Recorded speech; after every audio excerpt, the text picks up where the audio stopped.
लतीफ़ साईं चवे थो त बेतनी वटि कलम जनी जे हथ में बेतनी वटि कलम जनी जे हथ में मेटे अंग इहे वारे पिया लिखनि पन्नू सो पढ़ाइनि असां खे पेई खाइनि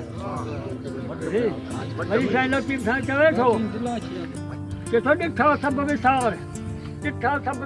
अण ॾिठा यादि कर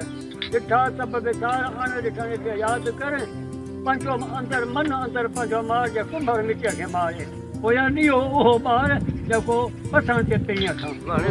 जेको पढ़ी भई लतीफ़ साईं चवे थो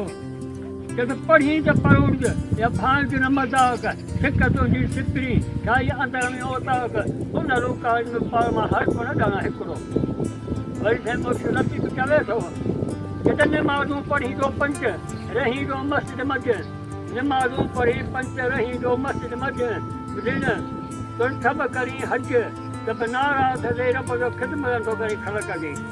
जॾहिं रखी मां पत मन में जेके मां पत मन में बिना कपिड़ा मेरा कीअं थियनि खिच थो ॾेई अलाह खे पोइ रहू ख़लक़ जी ख़िदमत कनि उहे कीअं न वली थियनि जंहिंजो आहे इश्क़ अलाह वरी साईं लतीफ़ साईं चए थो कि सूरज था जेका खणी नेण कुमार मां कयूं जानाज़ नज़र खणी नेण कुमार मां कयूं जानाज़ नज़र सूरज सां कूं चुकियूं कुमारा कमर तारा कतियूं चाद छा सिखी जे दिलबर झको थियो मुंहिंजो जोहर ये जान बजे बि जमाल जो